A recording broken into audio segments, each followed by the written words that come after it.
Hi friends. I want to jump to this time frame starting of my a little bit more current videos because a lot of things affected this time frame of going into Flagstaff, okay?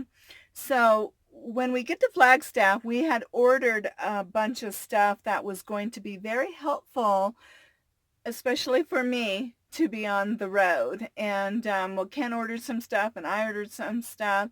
And you already saw my video that I released of my sun sale, and that came in while we were at Flagstaff. And there was a few more things that came that we ordered, and I'll be releasing some, of those items on my Monday videos when I can get those out, okay, according to reception. And then also any tips and things that I want to start to do will be released on Mondays, okay? So be looking for that. I did order something before we got to Flagstaff, and that one is coming up this coming Monday. So be looking for that item that I'm going to share with you. So lots of cool things happening. So it was really excited about this time frame of being in Flagstaff, and it's a beautiful area. We were moving up, still trying to stay up into higher elevations as well to stay cool. Okay, so we found this great spot north of Flagstaff. Okay, but now this is the time frame that they have now put a closure in some of the areas in the Coconino mountains, and also our national forest, and also the Tonto. But now Flagstaff is in the Coconino. So part of the 180 had been closed, the side that has the ski lift and everything, and then the other side was still open in sporadic areas and around Flagstaff, but they did keep some areas that we could go to during this closure. Okay, so we arrive here, and then I have a little variety of clips that I had put together during our stay there and exploring and stuff like that in the Flagstaff area. Okay, so here we go.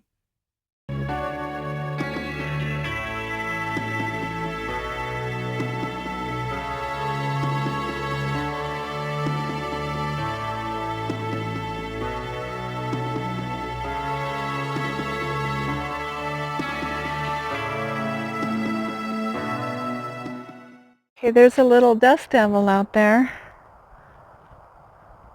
We're taking a walk, and then we started to see it. There it goes. All the wonders of nature. Yeah, yep, that's neat. We're on the walk. There's our camping out there. There's Kent's truck. That's what'll kill an awning in a hurry. Oh yeah, very quickly. Well, that's what slammed my hood down and so quickly. Remember on my post that holds my hood up. Now I use straps to keep it up too. All right, so there's Mount. What's that? Humphrey. Mount Humphrey. This is the largest critter hole I have ever seen. So what's your guess? What would be in here? A groundhog or something. A groundhog? Something that big? Wow. It's huge. Holes all over in here. I wouldn't want that to come inside my van. Make its home in my engine? No. Yeah, that one's filled in. Yeah, that one, yeah. Okay, so here's another one. So the first one was over there, and then this is this one, and then is that one a hole too? And then there's, boy, they've made themselves a nice little home here. Yeah. Look at this from a distance. Oh, let's hope not. That one's a little smaller, but look at how the mound is, how big it is. They're all throughout here. Set the rat trap and see what we get. No. Oh my gosh, look how, like all throughout There's here. cow poop in here, so, but this is mostly, I haven't seen anything. And there's smaller ones. I don't think they've had any cattle in here for Long time.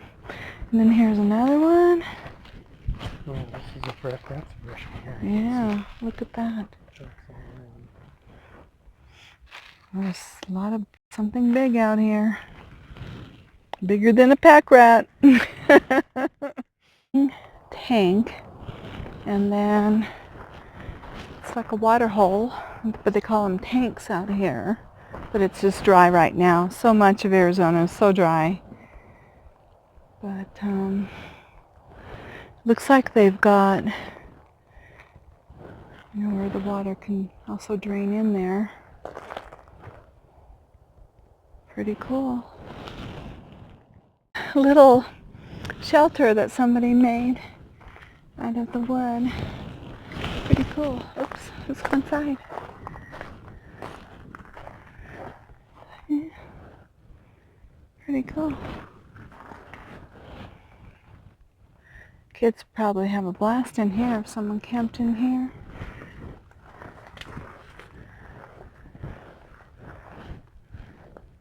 They did a great job.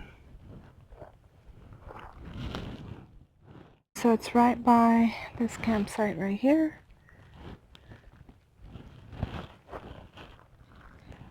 Pretty cool.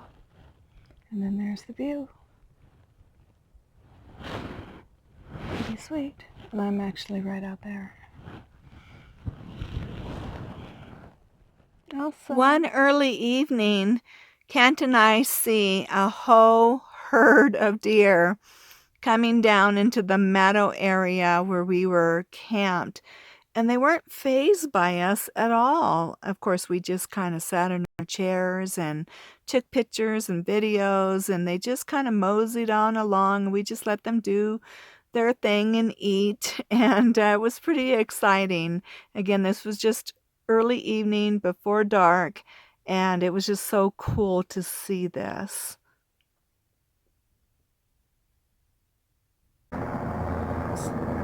Police helicopters checking out the areas and for fires and stuff. Pretty sure about it. Yeah, they could see us. Making sure everything's safe in this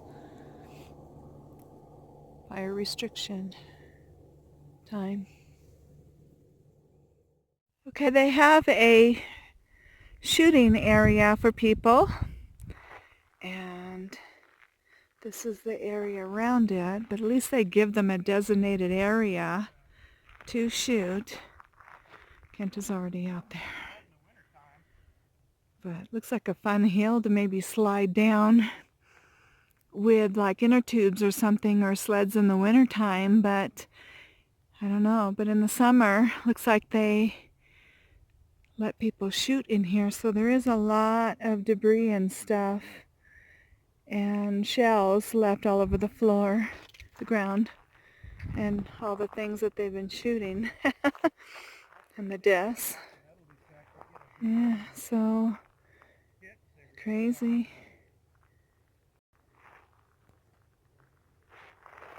Yeah, so that's what it looks like, but at least they have an area for them, so that's kind of cool. If they are going to shoot, at least they have that special spot. Alright, so here it is.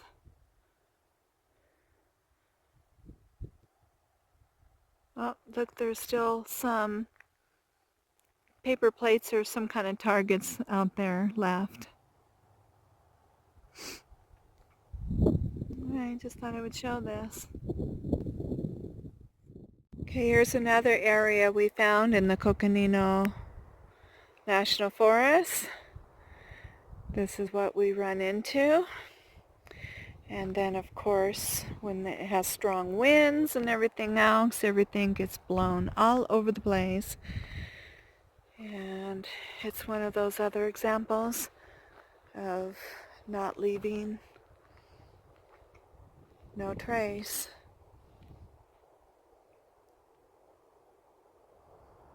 Yeah, see, there's trash that got blown up over there.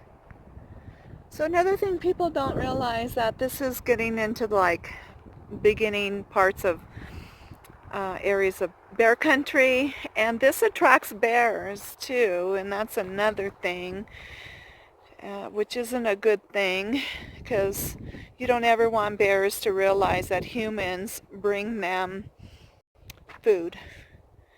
So I don't think people can think of that on top of leaving garbage like this for the next person.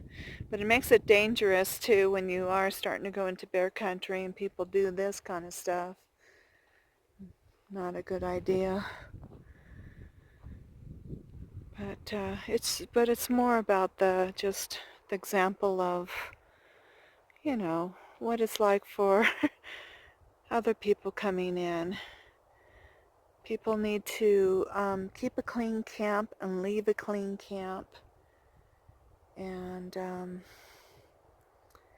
yeah, there's trash even way out past that tree over there too. This is just another example what we run into. Gotta get this message out, hopefully, to get people to realize the effects, it has, or for the people later on, because they could close this area down. This is Milo taking over my bed in the morning. When I get out of bed, he'll move into my spot. I haven't straightened my bed out yet because, as you can see, he's in the middle of it. So I get dressed, get myself going, have my coffee, and then eventually I have to get him going. But he's, like me, he's very nocturnal. He's not a morning puppy, morning doggy. He just said, I'm just going to rest and sleep to the very last moment. Yeah, I have to pry him out of bed just to get him to go out and go potty. Yes. He says, I love to crawl into Mama's spot in the morning. So there he is. He says, okay, I'm going to go back to sleep now. Yes, we're going to have to get you going. We're going into town today. Yeah, you're going to have to get going. I have to get this straighten out the back and get the stuff back in here so we can move. Yeah, all right. Just had to film this. It's so cute. Okay, now one of the things that we definitely had to make sure that we did when we were in Flagstaff was get laundry done. And I have to share this pretty cool laundromat. I mean, I have never been to a laundromat that looked so amazing. I mean, the decor was just beautiful in there. So it had a little of the old Western kind of, feel to it with the pictures and all the decor, so it was tools and things that they used in the Western days that they collected and displayed on the walls, and so it really made doing laundry very fun, So here's just a really quick scan that I did of the place, and I'll add some pictures at the end because I'm always like real nervous about, taking pictures when everybody's in a place or doing their laundry and stuff. So that's just one of those things I'm still working through. Okay, so enjoy these really quick clips.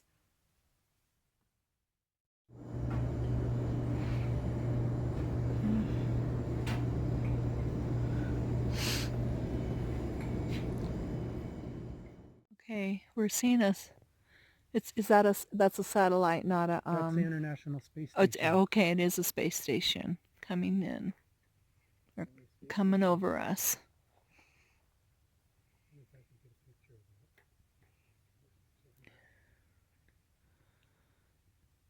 We have an app called Heavens Above, and then it tells you when satellites and space stations come across the sky. There it is. Pretty cool, huh? And there's the moon. I mean, it is like straight up above us. How perfect. Right by the moon. I know, it's right by the moon.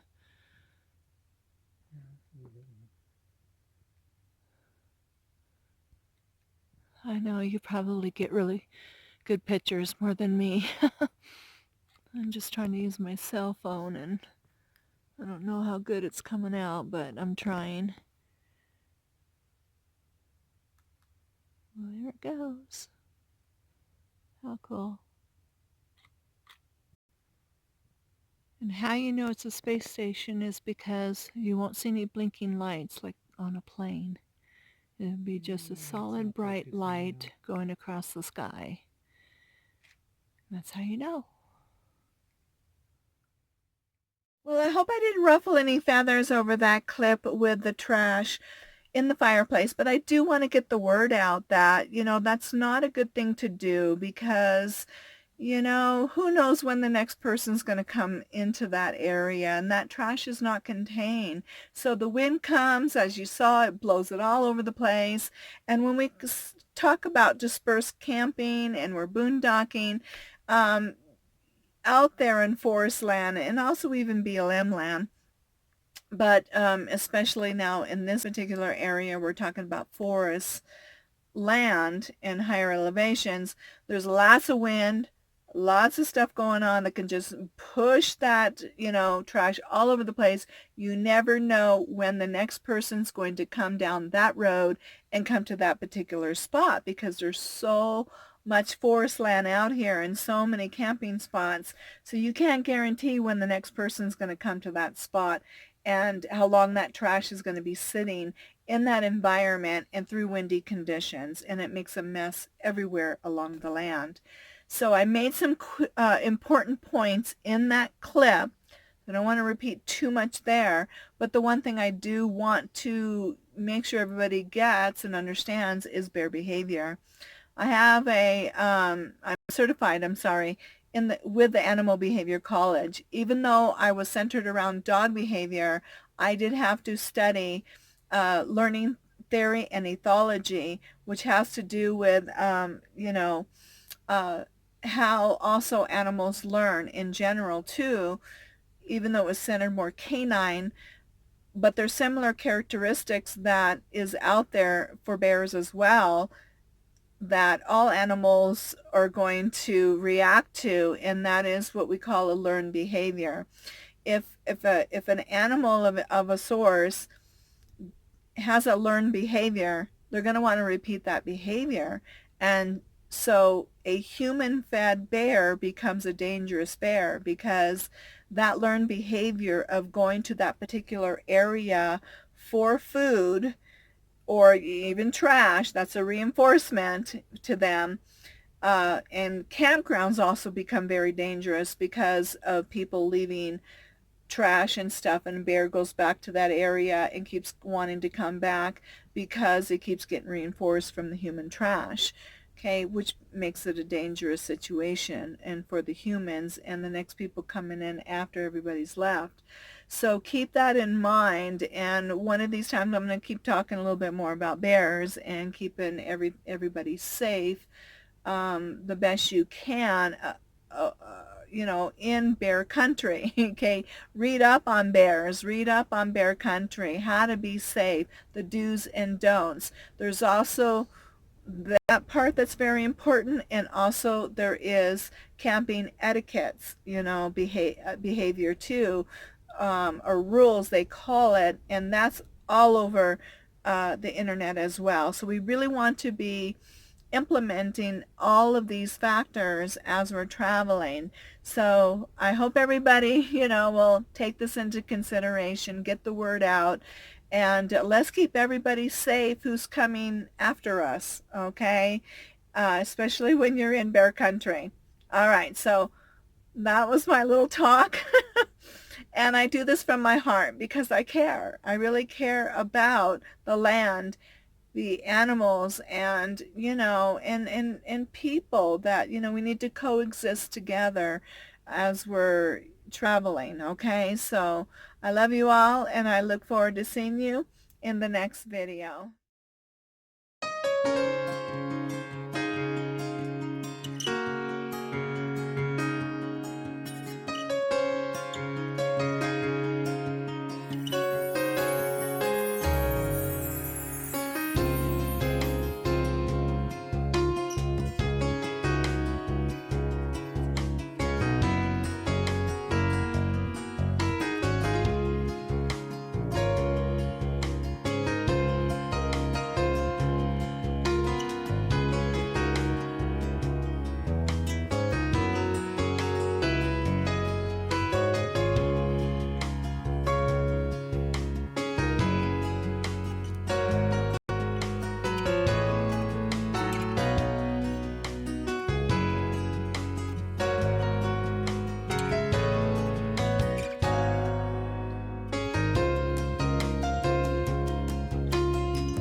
Thank you, and I appreciate everyone out there for watching and for subscribing to my channel.